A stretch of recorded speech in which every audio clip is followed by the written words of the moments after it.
ঢাকা বিশ্ববিদ্যালয়ে এর আগে কখনো আমার যাওয়া হয়নি। এই প্রথমবারের মতো ইউনিভার্সিটিতে একটা প্রোগ্রামে ইনভাইটেড গেস্ট হিসেবে আমি গিয়েছি। তো আমার আজকের ভিডিওতে আমি আপনাদের সাথে শেয়ার করতে যাচ্ছি সেদিন ঢাকা বিশ্ববিদ্যালয়ে গিয়ে আমি সারাদিন কি করলাম, কোন অনুষ্ঠানে গেলাম এবং অনুষ্ঠানে গেস্ট স্পিকার হিসেবে কারা ছিল। আসসালামু আলাইকুম এভরিওয়ান, কেমন আছেন সবাই? অনেকদিন পর আমি ইউনিভার্সিটির বাইরে কোথাও একটা যাওয়ার জন্য বেরিয়েছি।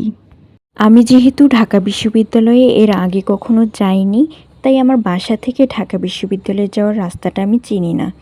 এজন্য আমি প্রথমে চলে গেলাম আমার নিজের ইউনিভার্সিটিতে। তারপর সেখান থেকে মেট্রো করে আমি চলে গেলাম ঢাকা বিশ্ববিদ্যালয়ের ক্যাম্পাসে। সেদিন মূলত প্রোগ্রামটা ছিল ঢাকা বিশ্ববিদ্যালয়ের রাইটার্স হাবের আয়োজন করা একটা লিটারেচার কনফারেন্স। সেই কনফারেন্সে আমি ইনভাইটেড গেস্ট হিসেবে গিয়েছিলাম। এই কনফারেন্সটা হয়েছিল ঢাকা বিশ্ববিদ্যালয়ের সোশ্যাল সায়েন্স বিল্ডিংয়ের একটা অডিটোরিয়ামে। অডিটোরিয়ামে ঢুকতেই আমার দেখা হয়ে গেল আমার পূর্ব পরিচিত দুটো আপুর সাথে, যাদের মধ্যে একজন মেডিকেলে পড়ে এবং আরেকজন ঢাকা বিশ্ববিদ্যালয়ে। তো আমরা প্রথমেই চলে গেলাম ডাকসু দেখতে। আমার ডাকসু জায়গাটা দেখার অনেক ইচ্ছা ছিল।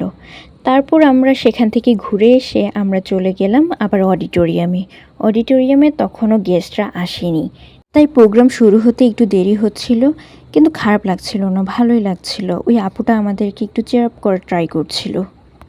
এন্ট্রির সময় আমাদেরকে একটা খাতা এবং একটা কলম দেওয়া হয়েছিল।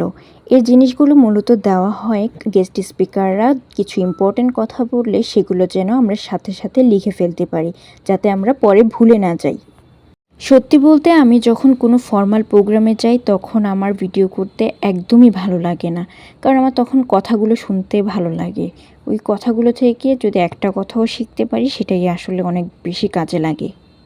আপনারা এখন যাকে বক্তৃতা দিতে দেখছেন সে হচ্ছে কিঙ্কর আহসান। উনি হচ্ছে একজন ভালো মানের রাইটার এবং আরও অনেক কিছুর সাথে উনি জড়িত আছেন। ওনার বক্তৃতা দেওয়াটা মোটামুটি আমার ভালোই লেগেছে, যদিও একটু বোরিং ছিল, বাট তাও ভালো ভালো কথা বলেছেন উনি। আপনাদেরকেও একটু শোনায় উনি কি বক্তৃতা দিচ্ছেন। সাহিত্য হচ্ছে চরিত্র, একটা জাতির চরিত্র। চরিত্র যদি খারাপ হয়, সেই জাতির সাহিত্য যদি সেই জাতির কাছে জরুরি না হয়, তাহলে ধরে নিতে হবে যে জাতিটা দুশ্চরিত্র জাতি। তো আমাদের সাহিত্য কোন দিকে যাচ্ছে সেই জায়গাটা। তারপর একে একে সব স্পিকাররা বক্তৃতা দিচ্ছিল। আপনাদের সাথে সেই বক্তৃতাগুলো একটু শেয়ার করি। সমাজ, গণমাধ্যম এবং ভাষার বিভিন্ন দিক নিয়ে কাজ করে চলেছেন তিনি। সাহিত্য এবং সাংবাদিকতার মধ্যকার সম্পর্ক নিয়ে তার অভিজ্ঞতা আজকের আলোচনায় একটি ভিন্ন ও গুরুত্বপূর্ণ মাত্রা যোগ করবে। আমরা তাকেও আন্তরিক শুভেচ্ছা জানাই আজকের প্রোগ্রামে আমাদের সাথে থাকবে। বিভিন্ন আঙ্গিকে দৃষ্টিভঙ্গিতে শুনতে পাবো। আলোচনা শুরুর আগে ছোট্ট একটি অনুরোধ থাকবে, প্রত্যেকেই নিজের মতামত নির্দ্বিধায় প্রকাশ করবেন। আর যদি কারো বক্তব্যের সঙ্গে অন্য কেউ একমত বা ভিন্ন মত পোষণ করেন, তাহলে সেই আলোচনাকেও আমরা স্বাগত জানাবো। কারণ একটি প্রাণবন্ত প্যানেল আলোচনার সৌন্দর্যই হলো মতের বৈচিত্র্য। তাহলে আর দেরি না করে শুরু করা যাক। আলোচনার শুরুতেই আপনাদের প্রত্যেকের কাছে জানতে চাই, আপনাদের দৃষ্টিতে সাহিত্য কি? একজন লেখক, শিক্ষক কিংবা সম্পাদক হিসেবে সাহিত্যের ভূমিকা আপনি কিভাবে ব্যাখ্যা করবেন? ম্যাম, আপনি যদি শুরু করতেন।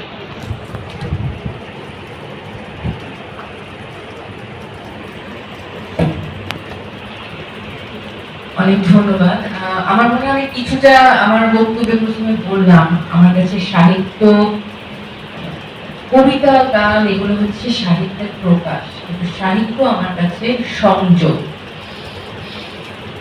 আজকে আমার কাছে সেটা এমন একটা জানালা, যে জানালাটা খুললে পরে আমি পৃথিবী দেখতে পাই এবং নিজেকেও দেখতে পাই। আমি খুব সম্প্রতি নাইজেরিয়ান আমেরিকান একজন লেখক এই সময়ে চিমামান্দা আদিচি, উনি লেখা পড়ছিলেন। উনি কোভিডের সময় ওনার একটা লেখা ড্রিম কাউন্ট পড়তে পড়তে না আমি খুব অবাক হয়ে গেলাম। নাইজেরিয়ার একজন বড় হওয়া একজন মানুষ, হয়তো আমার কাছাকাছি বয়স হবে, তার অনুভূতি, তার বড় হওয়া, তার জীবনবোধ কিভাবে আমার সাথে এতখানি মিলে গেল। সে হয়তো জানতেও পারলো না যে বাংলাদেশে অফিসের পরে একজন মানুষ সোফায় বসে একটা গরম চা নিয়ে যখন বইটা পড়ছে, তারা কিন্তু এক হয়ে যাচ্ছে, সংযুক্তি হচ্ছে।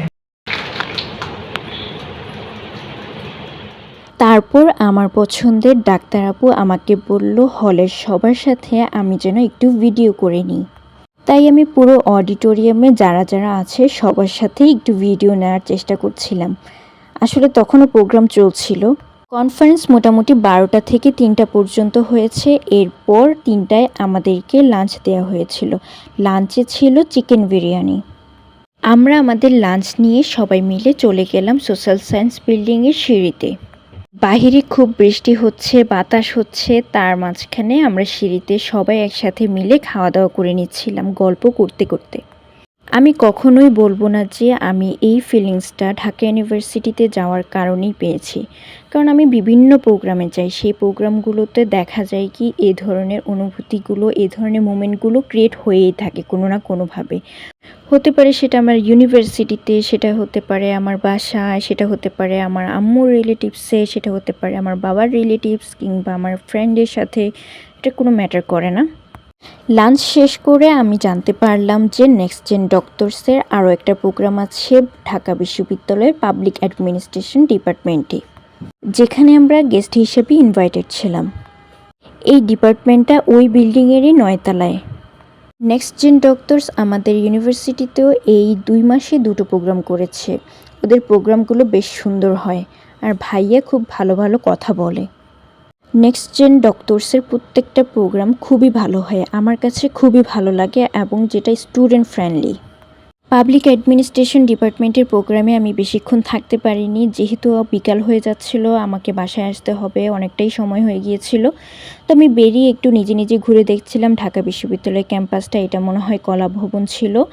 এরপর আমি চলে গেলাম বাহিরে যাওয়ার পথে আমি দেখলাম যে এখানে কাজী নজরুল ইসলামের কবর এবং পাশে মনে হয় হাদির কবর।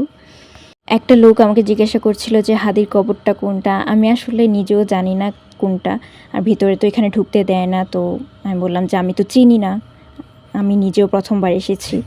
যাওয়ার পথে চোখে পড়লো চারুকলা। তো চারুকলাটা আমার অনেক পছন্দের ছিল, আমি সবসময় টিভিতে দেখতাম চারুকলাতে এই প্রোগ্রাম হচ্ছে, ওই প্রোগ্রাম হচ্ছে, বিশেষ করে পহেলা বৈশাখের প্রোগ্রাম অনেক সুন্দর হয়। তো আমার অনেক দেখার ইচ্ছা ছিল, ভাবলাম যে এসেছি যেহেতু একটু দেখে যাই। তো আমি নিজেই চলে গেলাম ভিতরে গিয়ে পুরোটা চারুকলা ঘুরে ঘুরে দেখছিলাম। মোটামুটি সুন্দর ছিল। আর একটু আগে বৃষ্টি হওয়াতে একটু চারিদিকে ভিজা ভিজা হয়ে গেছে, আমার ভিজা হলে একদমই ভালো লাগে না।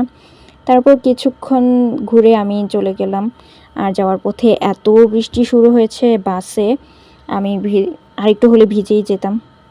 যাই হোক, এই ছিল আমার আজকের ভিডিও। তো আপনাদের কাছে আমার আজকের ভিডিওটা কেমন লাগলো কমেন্ট করে জানাবেন।